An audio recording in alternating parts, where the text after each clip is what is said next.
What's up, everyone? Welcome back to the Outlier Podcast. We have the one and only Dave Lauer coming back to hang out for a little bit. I guess we are sort of uniform here. You just went with the plain green. I kind of have like mixed green going on, but yeah, it's Yeah. it's I, it's good to see you again. How's everything? I don't think I would blend in the way you would. I No, think yours would be slightly more effective. probably, but But you would this is the blend color of in. money, right? Yeah, I was just gonna say that's like a candlestick chart. Like I Yeah, literally have we a we chart just want right next to green. your head, and you're a green candle.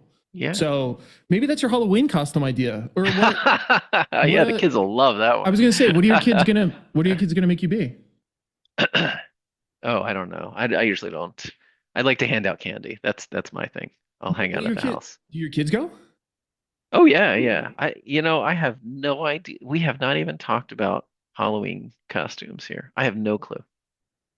Huh. Look at me Well, like I'm crazy. I know no, it's no. Oh, I was just we're a thinking. family that waits to the last minute on I lots was of just things. thinking more so of like all the ideas. Like, there's a lot of Oh yeah, possibilities yeah, for you, like that. yeah. I think Oh, would from yeah. that would be pretty epically hilarious. But I think a green candle would be the top of my list. I like that. I like a green Yeah. candle. I'm gonna think about it. So you know what we have to start with. Yeah.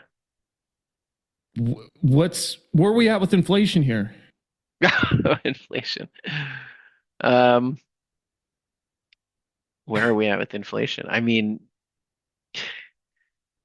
it's Yeah. like it.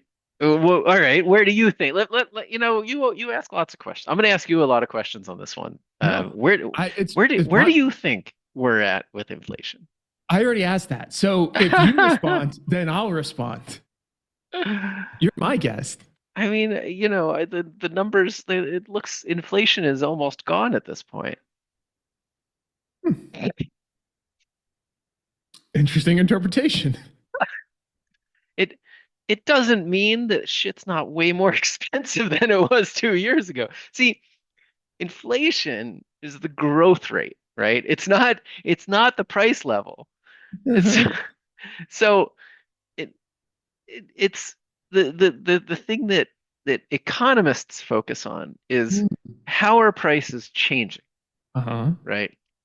And and today, if you look at as we spoke about after the Fed meeting on the live stream, right? If you Yeah. look at what the Fed sees, they see they're at solidly at the two handle. It's on its way down. It continues to fall. It's held up by housing and primarily like this owner's equivalent rent. That is a sort of number that's, yes, reflects something, but should that really be driving inflation? Does it affect people on a day-to-day basis like the cost of eggs? No, it doesn't. Um, and and and so, I think when you look at food inflation, it's very much under control, but that's not to say that like things are affordable. Like it means that those prices are no longer increasing at the same pace that they were 2 years ago. And in the meantime, the amount of money that people are earning, wages, is increasing. And so the question always is the increase in wages outpacing the increase in prices? And that's where you start to talk about this idea of real versus nominal inflation. Hmm. And where nominal inflation might look disconcerting, the real price level is actually, I mean, it it's such a inflation is so crazy. It's such a psychological thing, right? Like you go to the store and you see like, well, I'm sorry, most of my grocery shopping is in Canadian dollars at this point. So I don't know, but like we see $6 eggs, for example, a dozen eggs for $6. But I don't know if it's also $6 in the US because, sometimes things are usually more expensive up here. But you see $6 eggs and you're like, fuck, like a couple of years ago, I was paying $4 for these eggs. And this is crazy. It's out of control. But at the same time, like the amount of money you're earning has gone up too. And so on a real basis, It's actually not much more expensive. But the psychological effect of prices that you were used to for a long time having reset to a different level is I'm not I don't try to dismiss that. Like there's a distinct psychological effect, and economists study this too, and it takes time. It can take years for people to get past the shock of of inflationary period. And I think that's what we're living through now is people are still trying to get past that. But a lot of the numbers that you look at, let's talk more holistically though. Do you think we are in or going into a recession in I don't know, the next 6 months?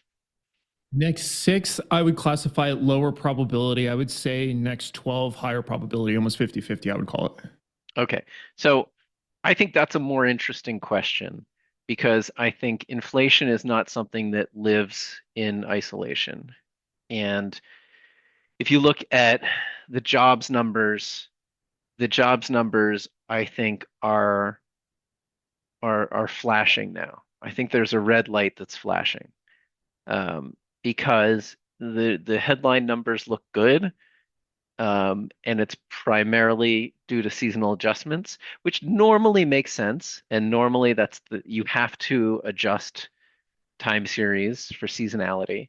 But those kinds of adjustments tend to break down as you are transitioning like from one state to another, where if you're transitioning from economic growth to recession, then those seasonal adjustments aren't always as accurate. So I think if you look underneath the covers of the jobs numbers, they're starting to become really concerning, and that is, I think bolsters the argument that the Fed is and remains behind the ball, and that they should have been cutting rates a long time ago. And I think and I think I agree with you. I might even be a bit more negative on the odds of a recession. I think the Fed waited so long that they might have pushed us into recession in the nearer term. Um, but again, I'm not an economist. I studied it in college, and I read a lot, but um, I think there are some red lights that I'm starting to see, and we're also seeing, I mean, I'm really interested to sort of hear your perspective on volatility. Um, I just saw this great article in the Wall Street Journal today that VIX 45 calls expiring next, in 8 days are going nuts.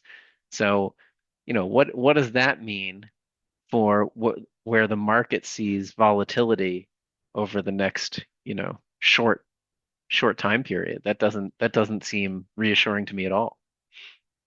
They locked into the 45s for 16 oct. Yeah, call options outstanding tied to the VIX with the 45 strike.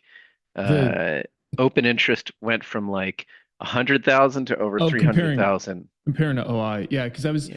I was looking at the volume because calls today traded super heavy. It was like 413,000, but I was a little more surprised actually at the 20 handle or the 25. I think. Let me look.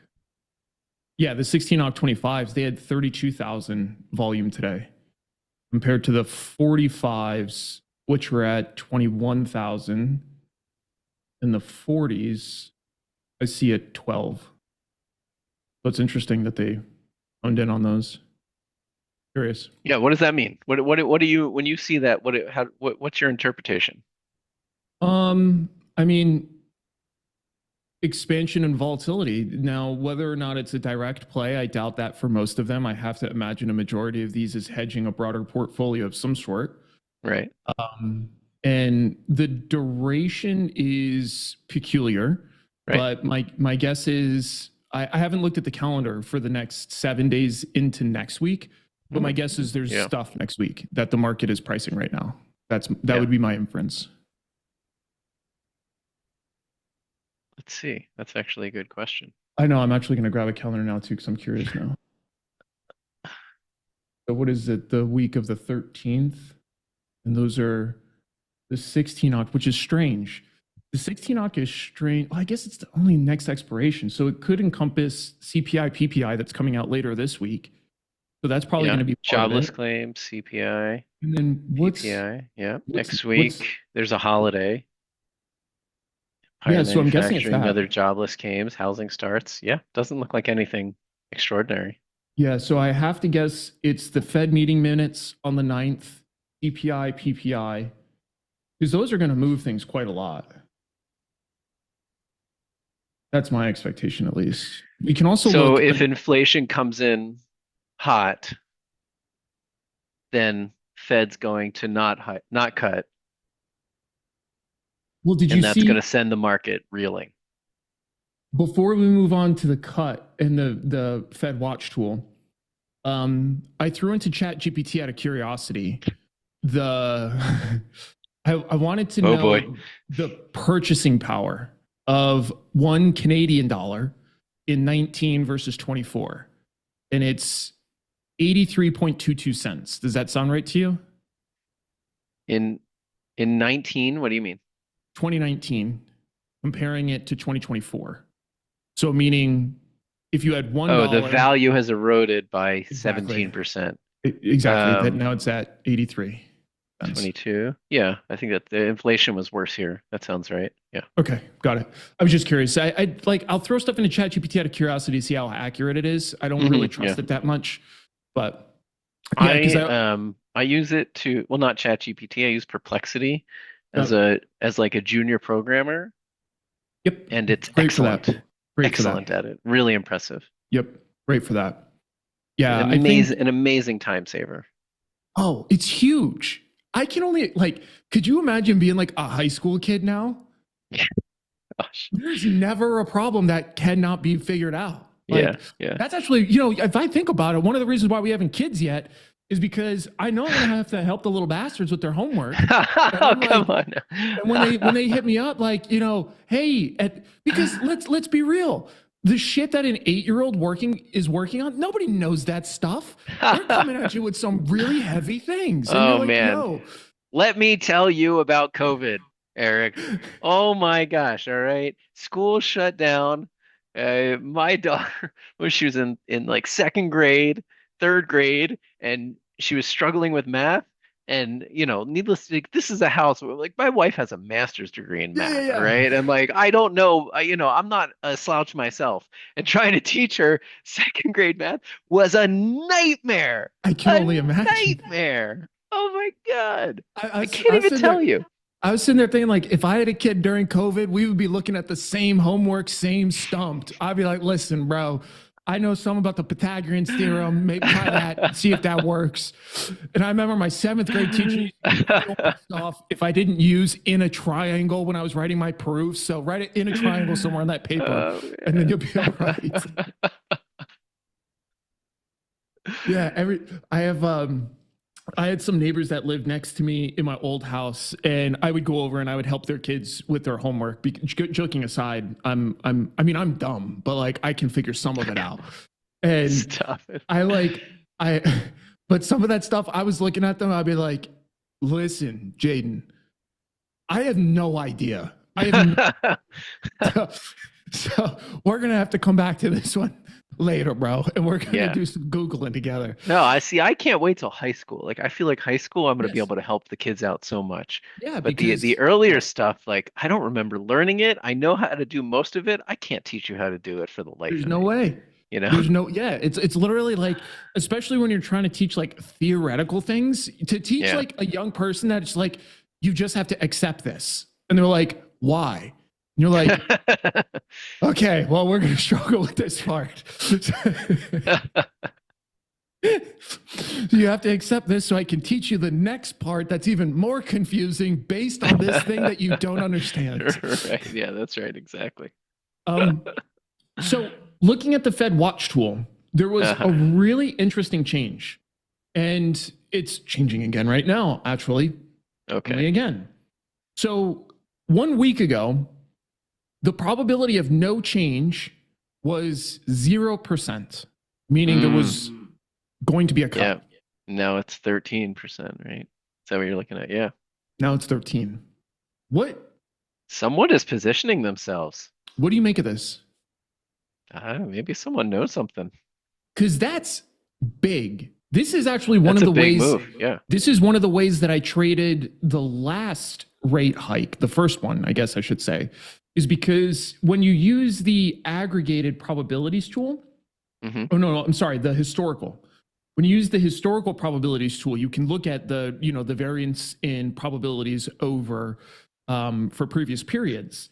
And when I was Yeah, watching, on Tuesday it was 0. right, Wow.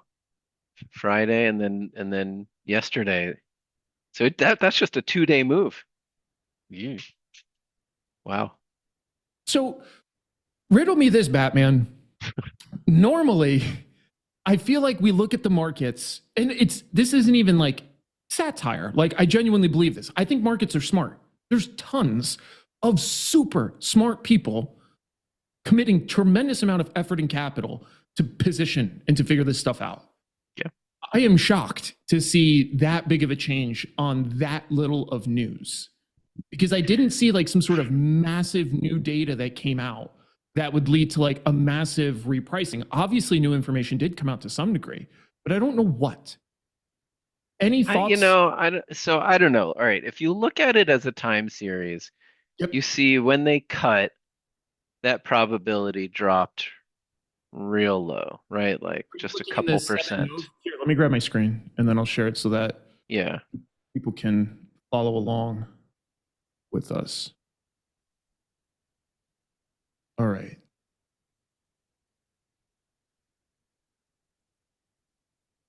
Let's do portion.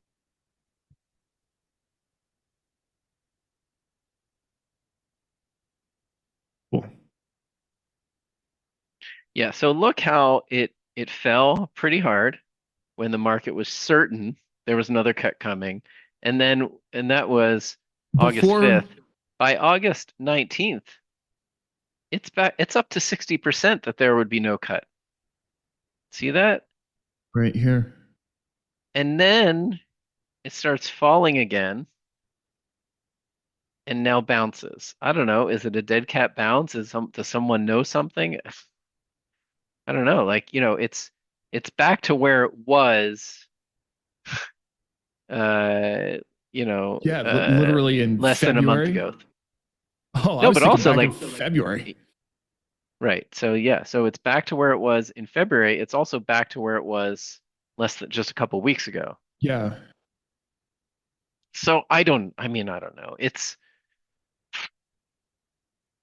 It feels like there was a lot of certainty. It's like oscillating between certainty and uncertainty. And there are probably just two ways that this goes. One, this is sort of just normal noise and it's bouncing around. Or two, judging by this sudden open interest in near term, very high VIX calls. I mean, the 45 calls, that's pretty far out of the money, right? But those I mean, would print it's just if, units. what's that? It's just somebody trying to build units. Yeah, I mean, those trades would print if there was like an upside surprise on the inflation number.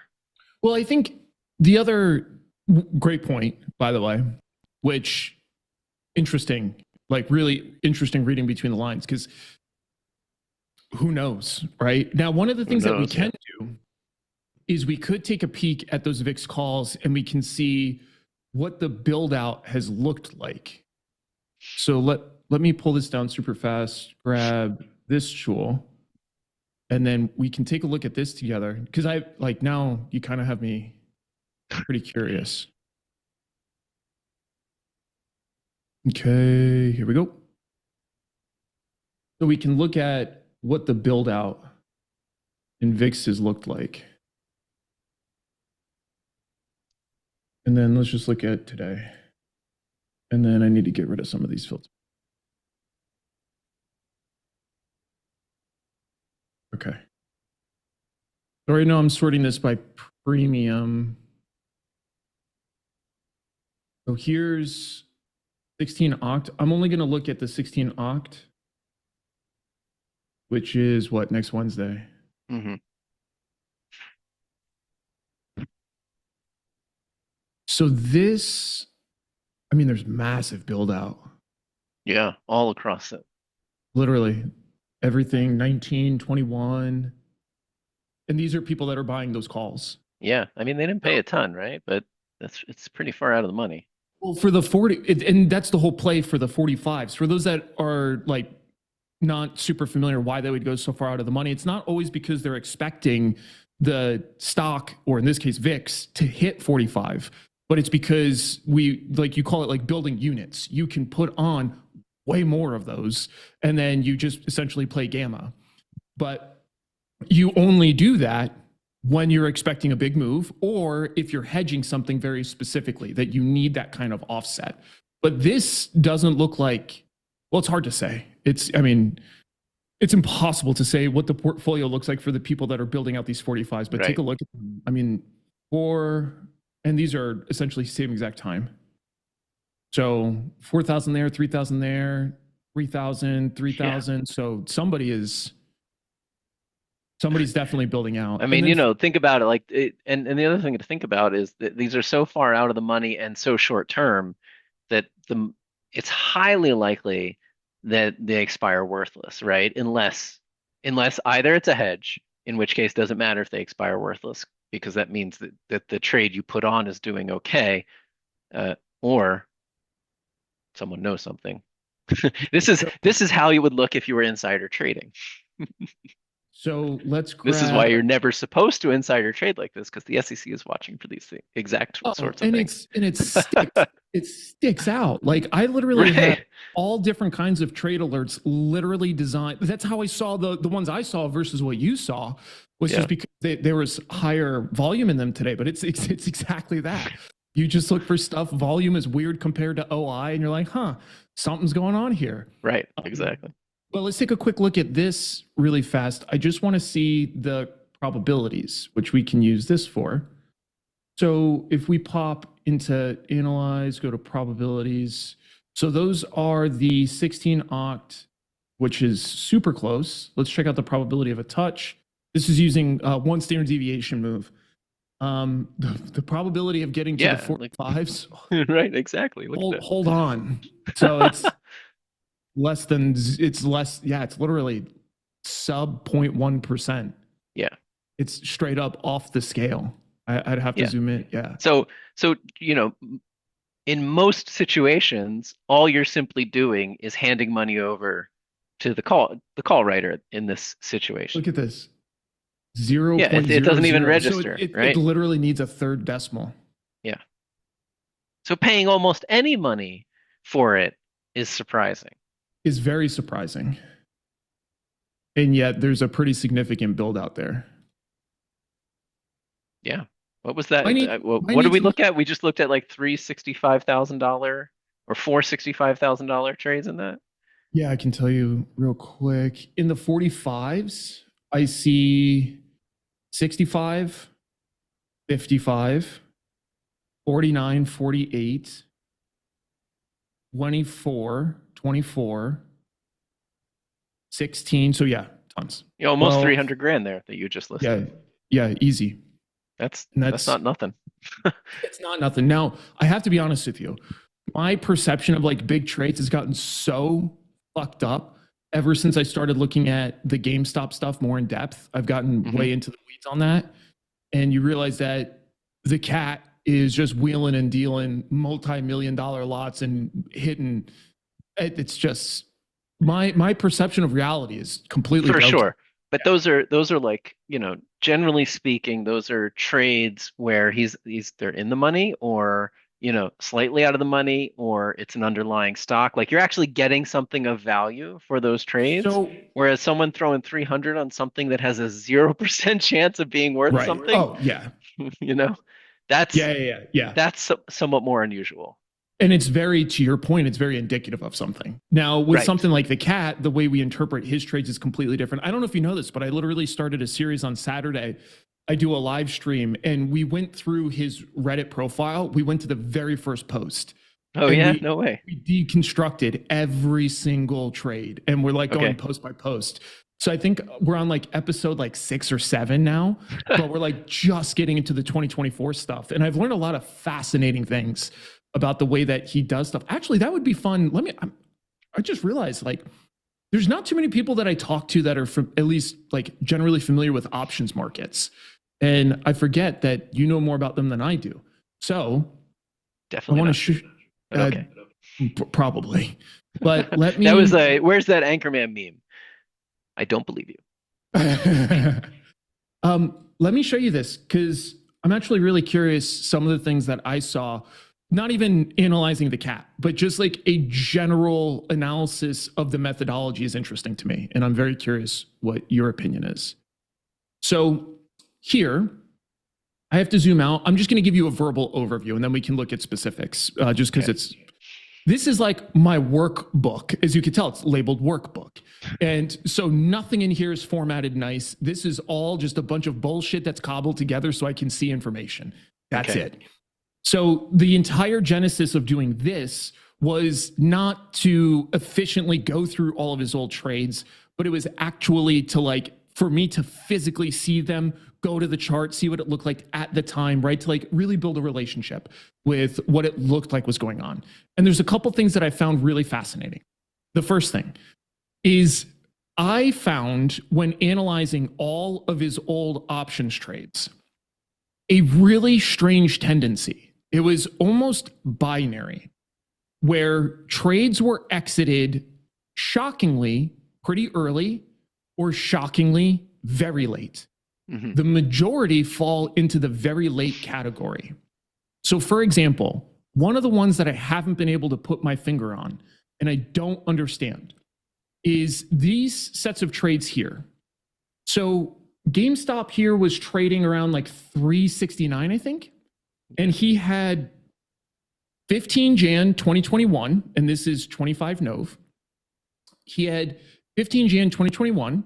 He had 17 calls that he sold, but he kept the 20s, 15s, and 10s. Long story short, as I go through a lot of these, one of the things that I noticed that I couldn't comprehend is when he was coming up on expiration, he would sell the in the money options that are deep in the money, and he would leave the out of the money options on that are due in like 2 weeks. To me, I would almost do the opposite, especially if the out of the monies are showing a profit, because obviously they're going to get ready to decay away. So my best analysis of that was if you expect a bigger move, maybe because you have a bigger position in those out of the monies compared to the in the monies. You get more leverage on them, right? That doesn't apply. Same size. It was 1,000 lot, 1,000 lot. You actually have a higher delta in the money. You would actually make a gross better amount of money by keeping the in the monies. So I don't understand that. Keeps me up at night. These are the things that you think about at 3 a.m. when you wake up. These are the things I know. That's because you don't have kids right there.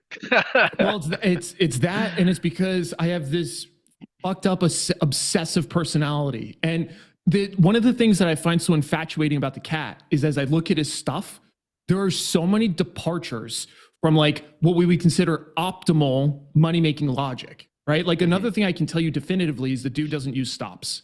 The other thing I can tell you definitively is the dude doesn't have profit targets because he has portfolio volatility that's 100% over the course of 2 weeks, right? So it's like, as I look at that, it's just anomalies. It's like you have a position that's up $40 million. You don't put a stop and you just go. So take it from the perspective of him not being, I mean, he doesn't call himself a trader, right? He calls himself an investor. He used to. He changed. So if you watch his more recent live streams, I actually started going back. I don't know if I mentioned this. Your boy's obsessive. So I started listening to all of his old live streams. I started from the very first one. And I've been going through all of them, and they're like 4 or 5 hours long. So I do it at like 2.5 times speed, and I am just like locked in trying to listen. Sounds hard to listen to. It's very, but if you focus hard enough, it's there. And long story short, I agree with you. Like he's definitely, even the way that he structures his trades, it's not a trader at all. And I think your analysis on the investor component is very true. The interesting part is that a lot of the trades that he started putting on later are trader style trades. They're not leaps. They're not even out 6 months, some of them. Right. Some of them Right. they're Later out. on, yeah. So like in coming back, you mean? No, even Or towards you're saying the even end. before Yeah, that. so even in Okay. this period here, he started coming out with much shorter term options than I would have expected, Okay. which I Interesting. thought was fascinating. But again, overall, completely agree with you in terms of, because that's the only explanation I have, right? An investor believes that something is going to go up. Right. So then if you just hold while it's going up, and that's been Right. very, very much what I could see from him. And think about your cost basis, right? Your cost basis. When I say leverage, I'm thinking more that, your cost basis on the out of the monies is way lower Yeah, yeah, yeah. than on the in the monies, right? And so if you have that investor mindset and you think that you're looking at something going up and to the right, 50 days to expiration, you are very well convinced that it's going to be worth more over the coming weeks. And if you need if you want to close something out and raise it for another trade, maybe you're going to sell the thing with lower profits. But So more, and but and more and gross. more gross, Yeah. right? And then you're going to leave the thing on that you paid less for because you think that's going to be worth more later on. The tricky part here is he didn't change anything. So he didn't add anything to the position from here. He actually sold the Right. others that fell in the money. Right. And he But we kept, don't this is all also part of the problem. Like we don't know what his whole portfolio looks like. right, like the multi-portfolio thing. Yep. And I Yeah. and I agree with that. But it gets more interesting last one, and then I'll move on Okay. with my infatuation here. This one. He took down the in the monies again. He kept the out of the monies that are now 10 DTE. Hmm. That's I mean, also remember he comes from Wall Street Bets.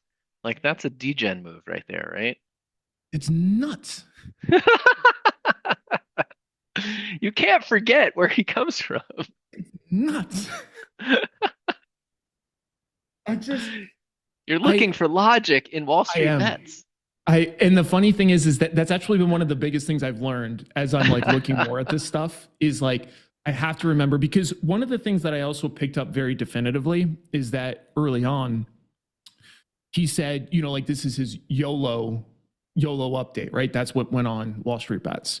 Yeah. And I looked at the live streams for his portfolio at the time when he posted the YOLO update, and the portfolio that he had in the live stream had a bunch of stuff in it, ton of names. The post in Wall Street Bets was Right. an account with just GameStop. Right. So to your point, because I also think that's a big part of how he maintained his risk tolerance in here, is because if you view the money in there as gone and you turn 100,000 into 200 million, which is still fucking Exactly. crazy, Right? That's and you kind yeah, of yeah.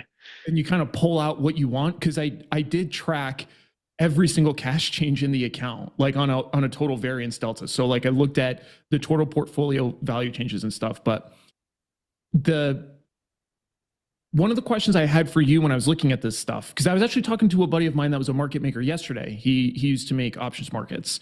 And I ask everybody that I know that was in that business to a degree this question, because I'm super curious.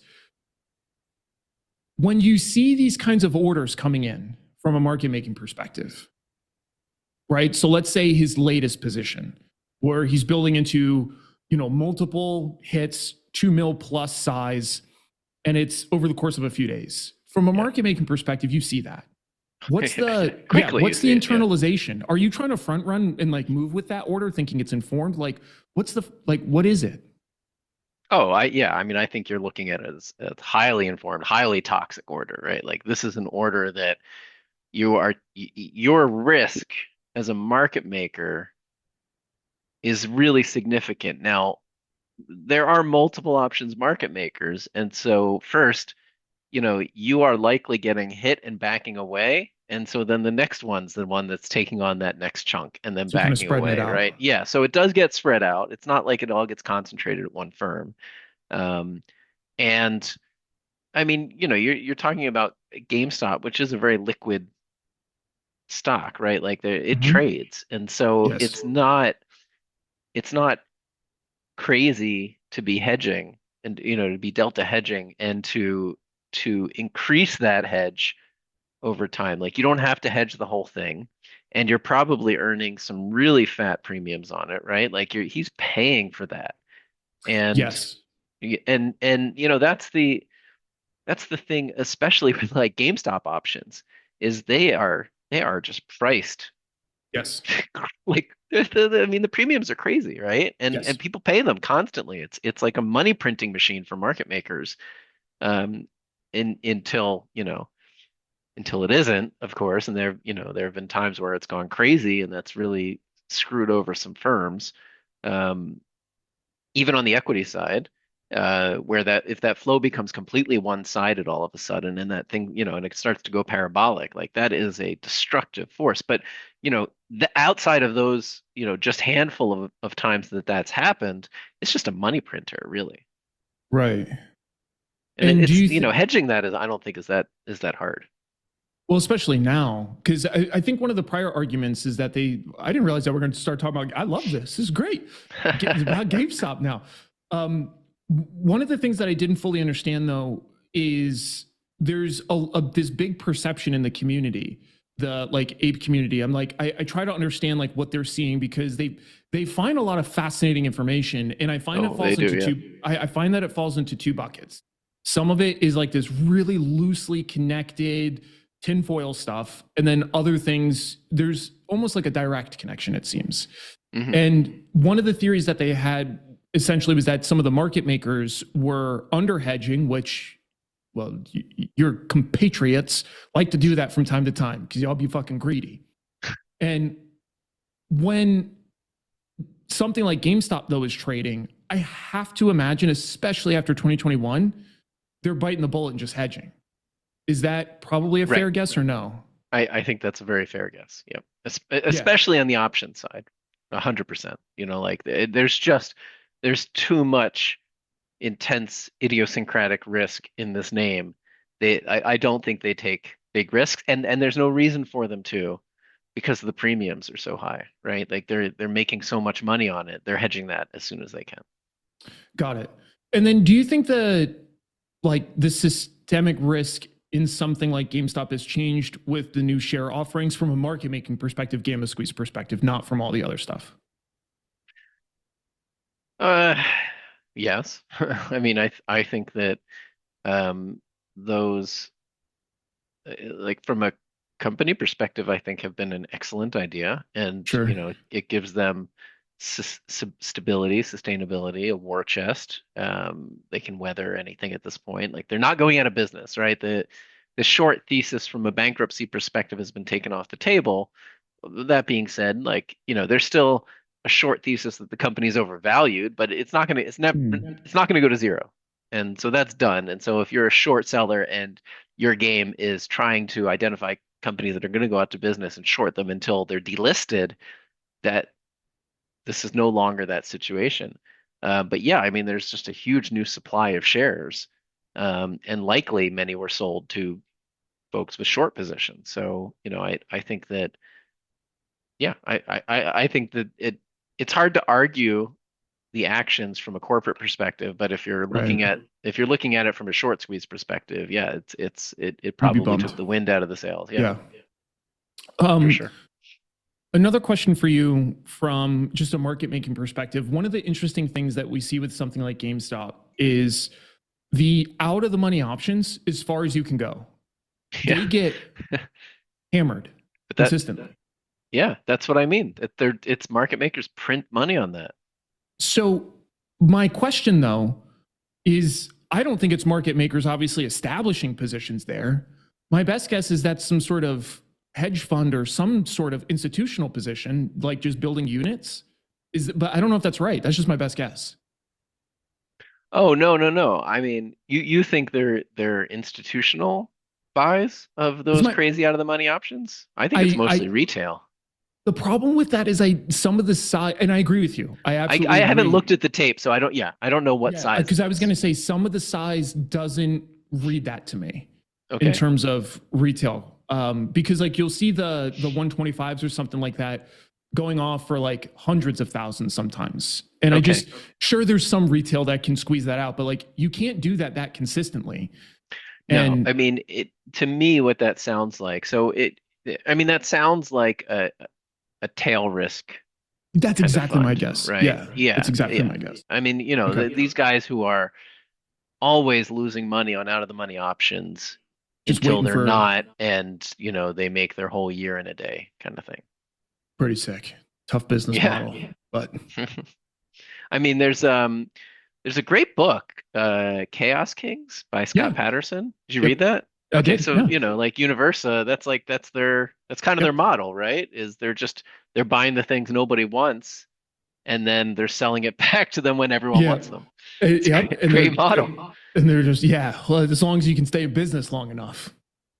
Exactly, Those kind of models are really interesting to me when you look at the evolution of market making in general, specifically with where computing is going, artificial intelligence, I'm not sure how impactful it's going to be as compared to like overall computing capability. But what do you think market making looks like over the next decade?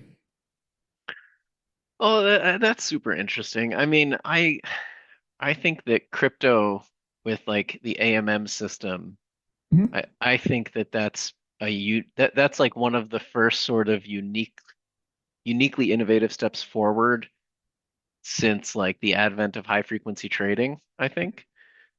And it almost like democratizes market making in a way.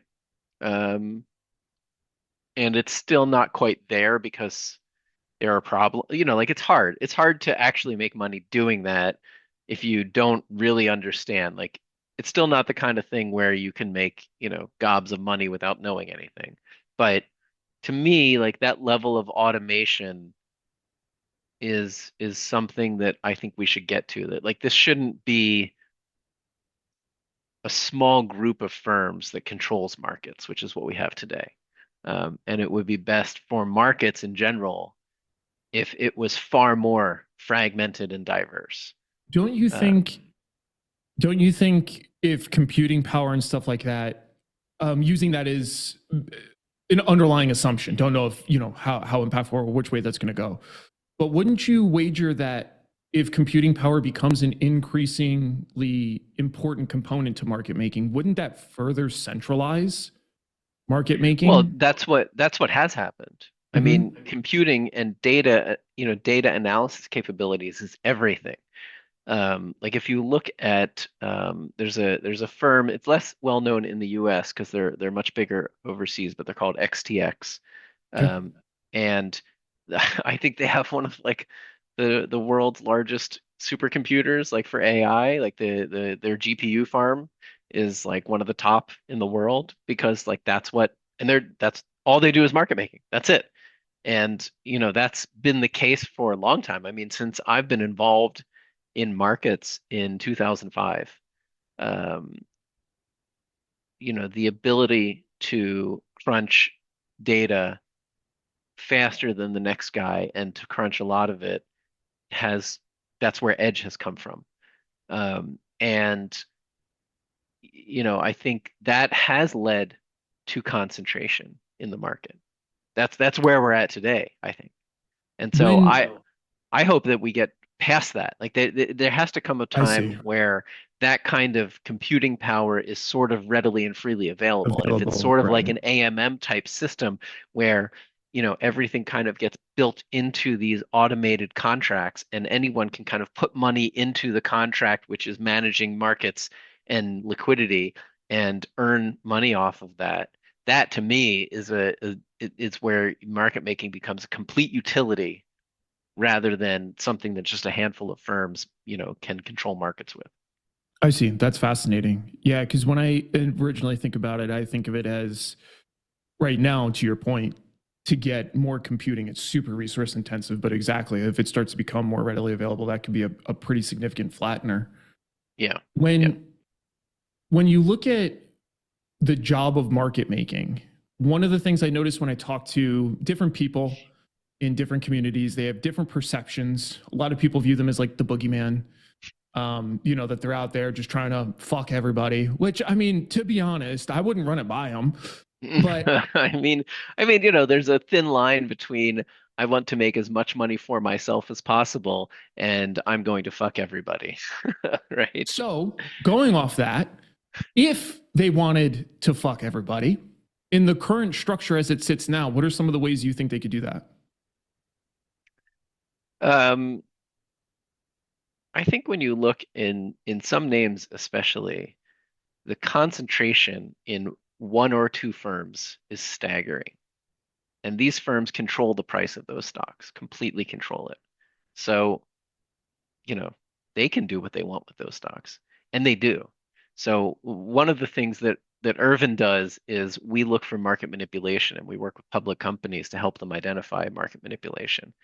And, you know, I can tell you it's all over the place. What do you And mean? it's Ken is a great guy. He's just trying to oh, get by. I am not accusing any specific firm of anything nefarious at all. Well, don't I'm worry, I talking in will. generalities. I'll be super specific. I'm talking perfectly generally that, if you look in, especially in smaller names where there's not a lot of volume and there's not a lot of size posted, they do whatever they want. Um, Even better if these names, these stocks are like listed in multiple markets and there's Hmm. one market is less liquid than the other. Um, it's quite easy to control the price. And you want to sell it up here, buy it back here, sell it up here, buy it back here.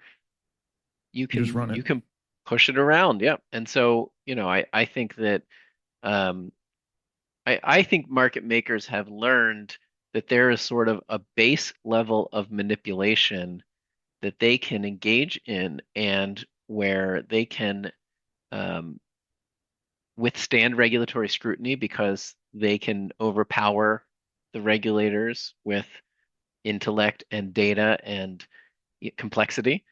Um, and, you know, everyone's happy because markets continue to function. Do you think that some of that's an artifact of like the North Star right now is very much like liquidity focused? Yes, I think absolutely. Yeah. Yeah. Liquidity is everything. If you look at our podcasts um, with John Welborn, we did a couple of them. He's a professor at Dartmouth, and this is sort of like, his point is that's the root of all evil. Like all the SEC cares about is liquidity. Nothing else matters. That's why market makers have this short sale exemption and they don't have to Right. locate shares and such. It's all in the name of liquidity. And if you like, I always used to say that continuous continuous trading is the root of all evil, but it's not quite true. But it's like they go hand in hand, right? For continuous trading, you need liquidity and you need it continuously. Whereas if you switched to something like periodic or frequent batch auctions, you can concentrate liquidity and Interesting. you can concentrate, real liquidity rather than, this sort of phantom liquidity where they're just printing shares. And so, I think to me that's a better market structure, but it doesn't really matter because we're kind of stuck in this continuous model and nothing's going to break us out of that. What do you think? Why is that? Right. So, like, if you offer that alternative, and from a theoretical perspective, it genuinely sounds like that's better price discovery. Like, that's what that sounds like to me. Like, real Right. orders, you think it's worth this, I think it's worth this. Let's exhaust those orders, and then whatever the price is what it is. Yeah. So, from like a layperson's perspective, that sounds completely logical and reasonable. So then, why not that? Too many people make too much money with the current system, as is usually the problem with trying to change it for better. You know? I I mean, I mean, think if you look at like the work that Eric Budish has done, he's a professor out of the University of Chicago. And he's written a couple papers on frequent batch auctions and why they're superior and what the benefits are. And he's also talked about in some of those papers, like how would you introduce that into the current system?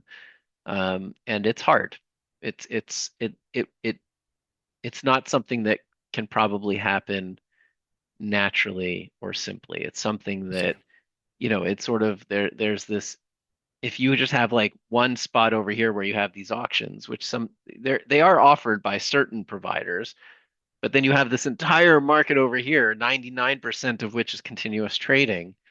It's very difficult to attract the liquidity into the auctions so that they really start to provide material outcomes. That's the issue. It's very much like a prisoner's dilemma.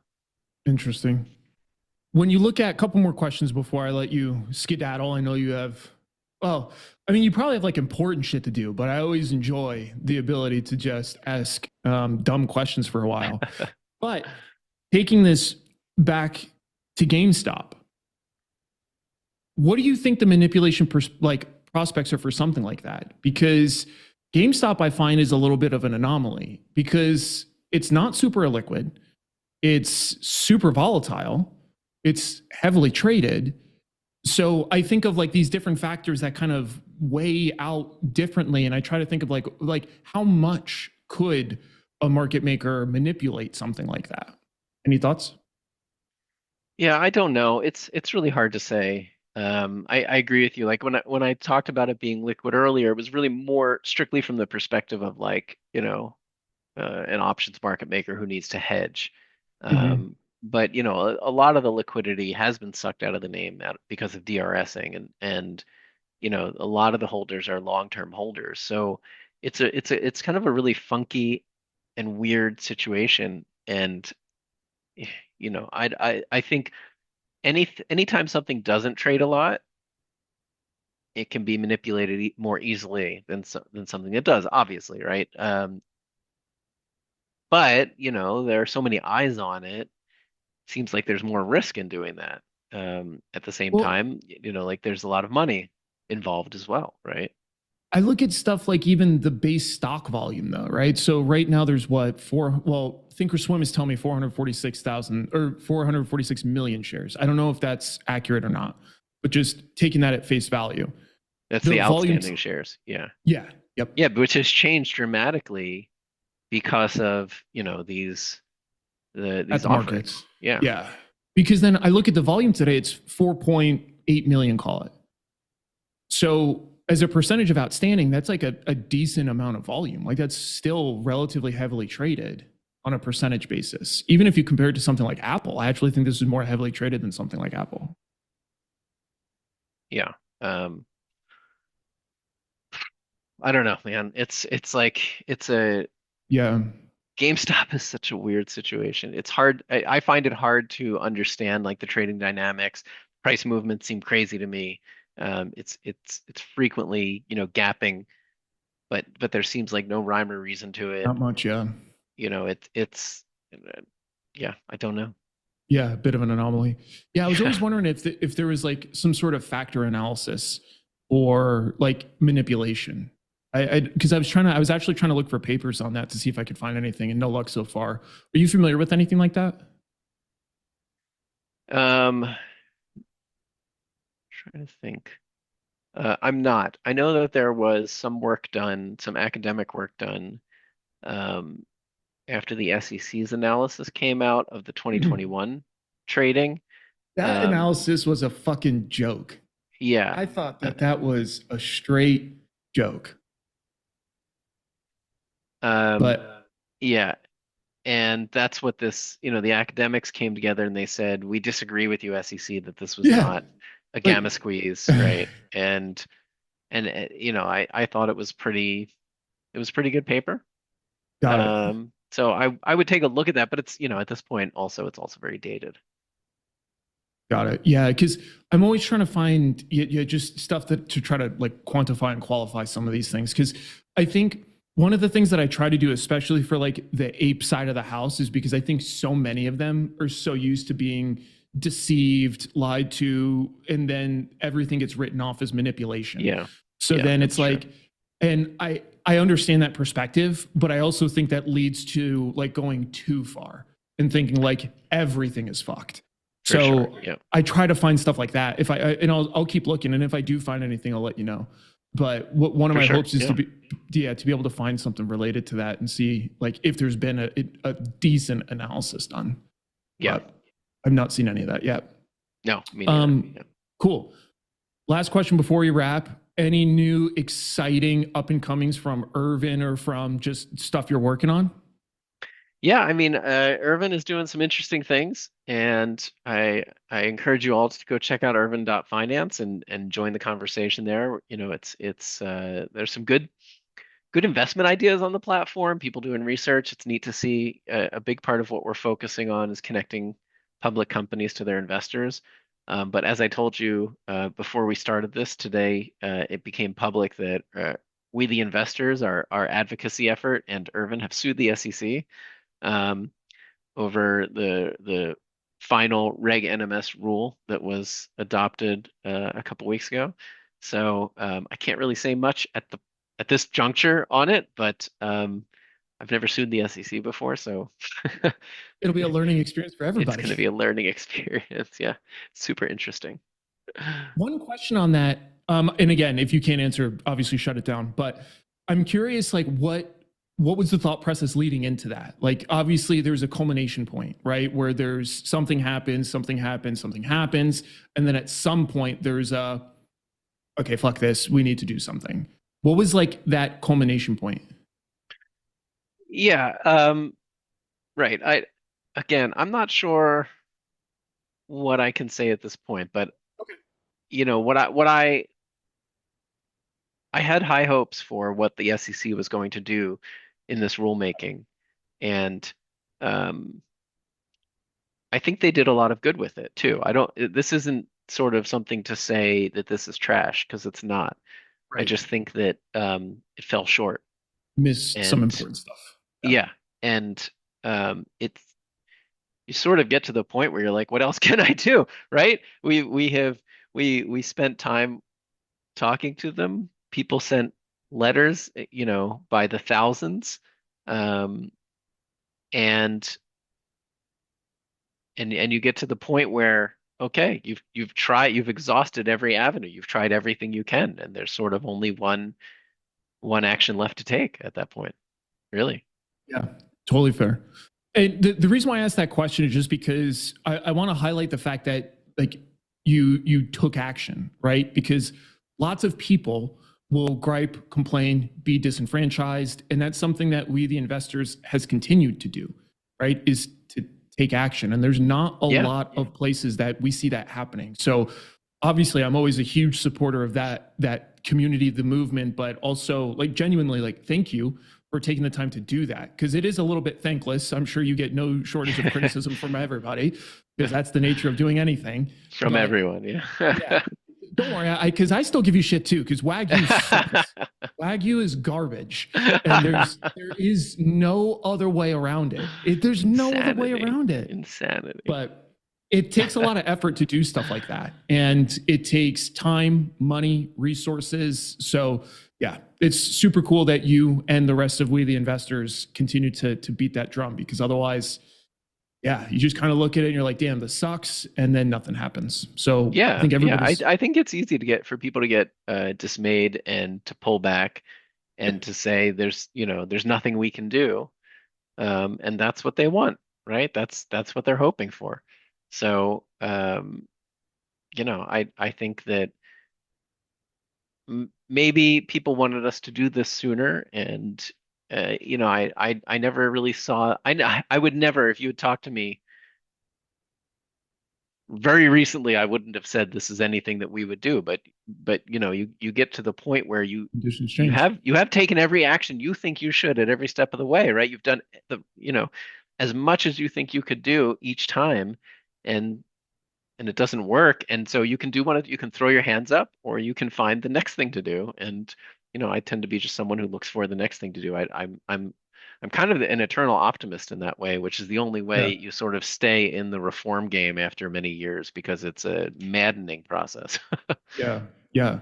Well, and the last thing to note on that is something I always try to remind people because you do a good job at this, but I think a lot of people miss the bubble on it. Is that obviously you're playing a deep game here, right? A lot of people they want change, they want to see it now, and then if it doesn't Right, happen in the next 3 months, it's like, oh God, right. this is all for naught. But the game that you're playing is such a game of delayed gratification, and Yeah, that's not yeah, that's it's right. not easy. That's not easy to run it that way, but it's working with systems like this. It's the only way. Yeah, for sure. I mean, that's exactly the point, right? Like no change happens like on that time scale. Not that I've ever seen, at least not any, Yeah. foundational material change. And I know people get frustrated that it didn't happen, in a matter of days, but I can tell you I've been trying to push for these changes for many years now, and they still haven't happened despite, I think, being quite obviously the right thing to do. And so we'll continue to figure out every which way we can to get to, improve markets, improve competition, and make sure that markets are accurately reflecting supply and demand, which, is their fundamental purpose and Right. something that I don't think they do a good job of in a lot of situations right now. Well, it's always good to talk to an eternal optimist. The thank you so much for coming to hang out for a little bit. I always get a chance to learn a lot from you, and I hope that the audience does as well. I'll throw links to Irvin and all your stuff below. But yeah, thanks for hanging out, Dave. Great to see you. Thanks for having me, Eric. Always fun.